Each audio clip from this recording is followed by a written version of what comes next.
భీష్మ నిర్యాణము. గగనం గగనాకారం భారతం భారతోపమం.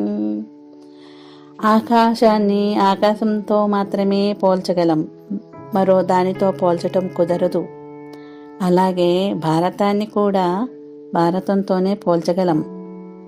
అట్లే ఎవరితోనూ పోల్చడానికి సాధ్యపడని అద్వితీయ శీల వైభవంతో శోభిల్లే పాత్ర మన భీష్మాచార్యుల వారిది.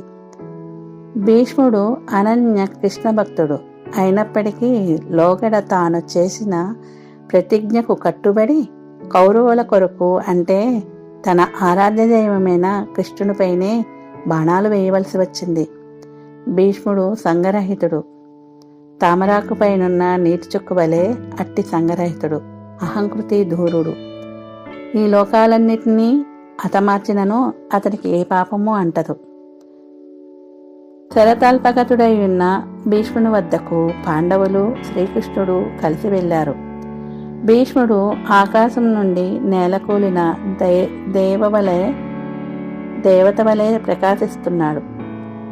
అప్పటికే అక్కడ వ్యాసుడు, నారదుడు, పరశురాముడు, బృహద్వస్వుడు, భరద్వాజుడు, పర్వతుడు, కశ్యపుడు, వశిష్ఠుడు, ఆదిగా గల బ్రహ్మర్షి, రాజర్షి ప్రముఖులంతా చేరి ఉన్నారు. భీష్ముడు ప్రముఖులందరినీ వాక్కులతోనూ పూజించాడు. ధర్మరాజుకు చెప్పవలసిన సమస్త ధర్మాలు వివరించి మరీ చెప్పాడు. ఈ సందర్భంలో కాల ప్రభావము, కాలమహిమ గురించి భీముడు చెప్పిన మాటలు నిరంతరము మననీయమైనవి. ఆకాశంలో వీచే గాలి ప్రభావం వల్ల ఆకాశంలోని మేఘాలు కలుస్తూ ఉంటాయి, మళ్ళీ విడిపోతూ ఉంటాయి. ఎప్పుడు ఏవి కలుస్తాయో ఏవి విడిపోతాయో అంతా గాలిపాటును అనుసరించి ఉంటుంది. అలాగే సమాజంలోని మానవ సంబంధాలు కూడాను. ఒక్కడు ఒకరితో నెయ్యము, కాలం కలిసి రానపోతే వారితోనే కయ్యము. నేటి మిత్రుడు మరొక రోజు శత్రువుగా మారతాడు. కాలం ఎప్పుడు ఒకే విధంగా ఉండదు. కాలము అసాధ్యాన్ని సుసాధ్యం చేస్తుంది, సుసాధ్యాన్ని అసాధ్యం చేస్తుంది. అది బహు విచిత్రమైనది, దానిని ఎవరూ అతిక్రమించలేరు. కాల ప్రభావం కాకపోతే మూర్తీభవించిన ధర్మమైన ధర్మజుడు రాజు, దేవేంద్రవరం వల్ల పుట్టిన అర్జునుడు రక్షకుడైన వీరుడు, శత్రువులను గడగడలాడించే గాంధీవము అతని విల్లు, ఉగ్రగదాధరుడైన భీముడు అర్జునకు తోడుగా ఉన్నాడు. సకల శ్రేయస్సులు వనగూర్చగలిగిన పరంధాముడైన శ్రీకృష్ణుడే సారథి. ఇన్ని సానుకూల పరిస్థితులున్నాను పాండవులకు కష్టాలు తప్పలేదు కదా. కాలో దురతిక్రమ, కాలాన్ని అతిక్రమించడం ఎవరితరమో కాదు. భీష్ముడు ధర్మరాజుకు రాజధర్మాలు, సంఘ నియమాలు, విష్ణు సహస్రనామము, ఆదిగా గల సమస్త ధర్మాలను బోధించాడు. ఇదంతా శ్రీకృష్ణుని అనుగ్రహంతోనే జరిగింది. భక్తుల చరిత్రలో భీష్మ నిర్యాణము ఒక అపురూపమైన, అద్భుతమైన, అపూర్వమైన సన్నివేశము.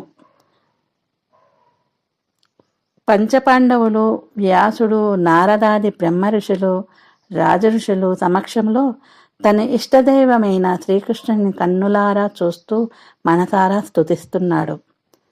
ముల్లాకాలను రంజిల్ల చేసే నీలమేఘశ్యామలారూపమైన శరీరము ప్రకాశిస్తుండగా, బాలసూర్యుని లేత కిరణాల రంగుతో ఉత్తరీయము భుజాలపై ప్రకాశిస్తుండగా, ముఖ కమలము నల్లని ముంగురులతో అతిశైవ్యంపై రాజిల్లుచుండగా, మా అర్జునుని కరుణిస్తున్న అందగాడు మనసులో స్థిరంగా నిల్చుగాక. కురుక్షేత్రంలో భీష్మార్జున సంగ్రామంలో భీష్మశర దాటికి తట్టుకోలేక కోపంతో శ్రీకృష్ణుడు రథంపై నుండి కుంపించి కిందకు దూకాడు. అప్పుడు ఆయన కుండలాల కాంతులు ఆకాశమంతా వ్యాపించాయి. భీష్ముని చంపడానికి పరిగెత్తి వస్తుండగా కృష్ణుని ఉదరంలోనున్న లోకాలు భారంతో భూమి కంపించింది. సుదర్శన చక్రం చేతబట్టి వేగంగా వస్తుండగా భుజంపైనున్న పచ్చని ఉత్తరీయం జారిపోయింది. భీష్ముని నీవు చంపితే నాకు అవమానం కదా అచ్యుతా అని అర్జునుడు బతిమాలుతూ వెనకకు లాగుతుండగా, ఏనుగు మీదకి దూకే సింహంలా నేడు భీష్ముని చంపి నిన్ను రక్షిస్తాను అంటూ నా బాణాల వర్షంలో నుండి వచ్చే శ్రీకృష్ణుడే నాకు దిక్కు. తెలుగు సాహిత్యంలో ఈ అపూర్వ రత్నం ఇలా కీర్తిస్తూ పరంధాముని మనసులో నిలుపుకొని శ్వాసను బంధించి శ్రీకృష్ణులోనికి లీనమైపోయాడు భీష్మాచార్యుల వారు.